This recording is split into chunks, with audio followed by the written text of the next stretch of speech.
Welcome, السلام علیکم۔ جو کچھ موت کے بعد دیکھو گے، اگر تم اب جان لو تو کبھی شوق سے کھانا نہ کھاؤ، شوق سے پانی نہ پیو، اور نہ گھر میں سایہ حاصل کرنے کے لیے داخل ہو۔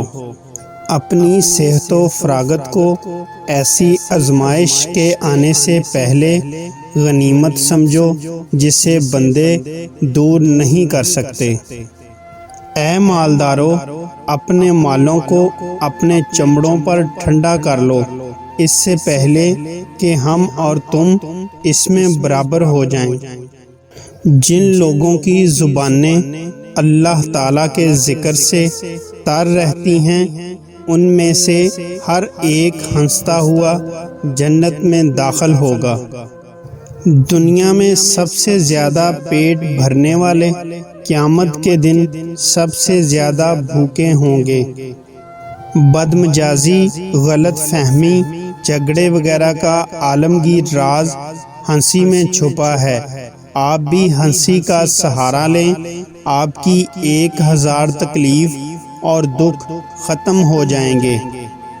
جو بندہ اپنی جوانی میں سیکھنے کے عمل سے گریز کرتا ہے، وہ نہ صرف اپنا ماضی گنوا دیتا ہے بلکہ اپنے مستقبل کو بھی تباہ کر دیتا ہے۔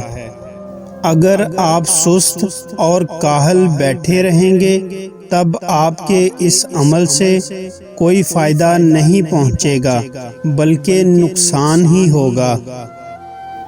موٹاپے کو کم کرنا ہے تو میری 2 باتوں پر عمل کرو۔ اول، کھانے کے فوراً بعد چہل قدمی کرو۔ دوم، صبح اٹھ کر روز تھوڑا ناریل کھا لیا کرو۔ فضول بولنا نہ صرف آپ کے ضمیر کو متاثر کرتا ہے بلکہ آپ کی صحت اور دماغی صلاحیت کو بھی متاثر کرتا ہے۔